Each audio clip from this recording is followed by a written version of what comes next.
also a lot of that comes out of the working process because they're improvised and because I'm working so much with the actors. A lot of times the story that we end up telling is very small and very specific instead of something that's more generational or small and specific, but still saying something larger. Yeah, hopefully. About the character. Hopefully. I mean, that comes through spending a lot of time working on the films too.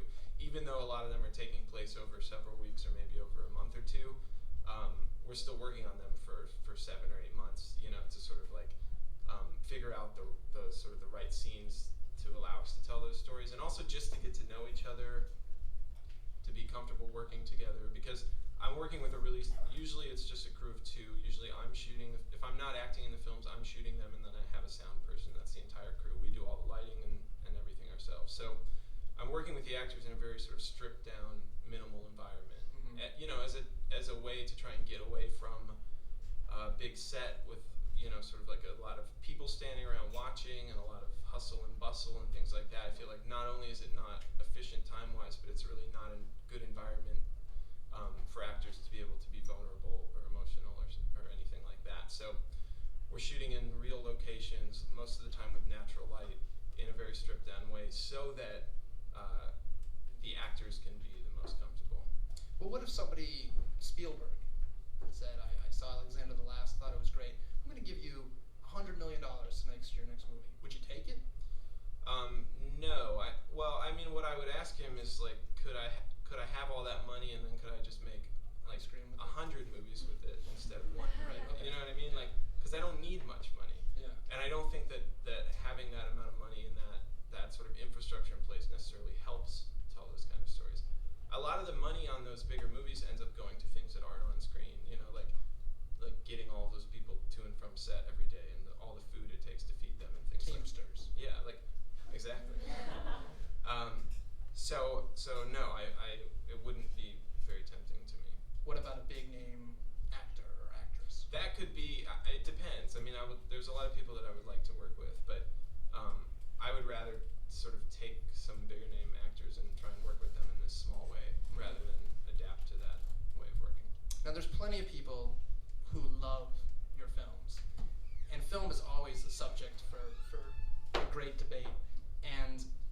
But one of the things I was just amazed by, and I hope I'm sure you're aware of it, is there's a small number of people who just can't stand your films. I don't know if it's a small number. Seems big to me. Does that affect you? Does it affect what you do? Do you read it? I know you're a student of film, and part of the whole thing with film is that we should be able to debate it, but sometimes the debates, especially in this age, move into the actual mean. Well, it's a give and take thing because, I mean, most of that, like having blogs and the internet has allowed a lot of people to sort of like take something that they hate and spend a lot of time discussing how much they hate it. It's also allowed my films to find the audience that they have. So, you know, it's like, it's not so easy to say like, oh, well, I wish that so many people weren't out there writing negative things about the films, because the flip side of that is that I'm able to make films now for a living, you know, precisely because of that technology and because of that ability for people to communicate so freely. So, do you respond to any of the? No, definitely not. I mean, it's not. I'm so like semi-aware of that kind of stuff, and like it's like in a way it could be helpful, you know. Like it's interesting for me to know what people think of the film, so I'm like trying to definitely like keep part of myself open to that stuff, but also I'm really busy and working a lot, so I don't have time to respond or sort of engage in a lot of that stuff. And also, that's not my role in that equation. I think I produce stuff. You know, I'm contributing to the discussion through the work. So then to sort of like to also try and contribute to the discussion through the criticism of the work, I think is too much. And also, I'm very close to these things. They're obviously based a lot on my own life and personal experiences. So I'll just keep putting stuff out there, and you know, I mean, everybody's free to. Yeah. Well, I write a column, and I mean, I get, you know, you get some good and you get some bad, and yeah. There are some times when the bad stops you and it ruins your day, and then there's other times when you're just like, well, that's part of the game. Yeah. I mean, the worst part about all that is that, like, good reviews of the movies have no real effect. No on me. effect. Bad reviews piss me off. So it's like it's definitely like a losing equation if you try and engage with it. If the good reviews made me feel good, then But you've gotten a lot of nice attention. The New Yorker, there's a guy on the New Yorker online, I forget his name, who loves your work. Richard Brody. Yeah, he loves your work, which is fantastic. It Obviously, is. Noah Baumbach is. So what's next? I mean, what's? I know you always have many projects going on. Well, my wife and I make a web series called Young American Bodies that's on ifc.com. Okay. So we're about to shoot another season of that this summer. And then I've been working on a feature called Silver Bullets, which is kind of a werewolf movie.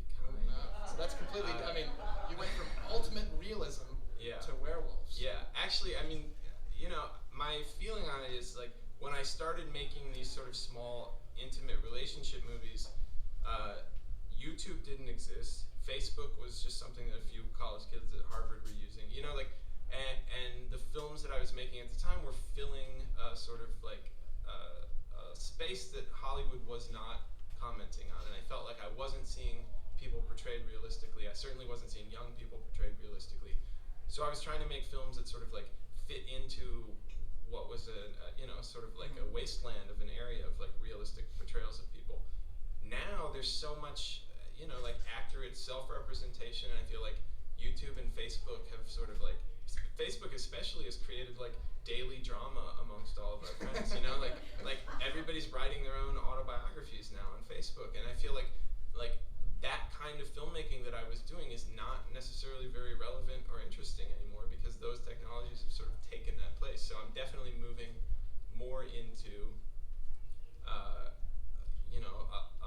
like in a way more intimate and more personal filmmaking, but through using conventions that are like more fantastical elements.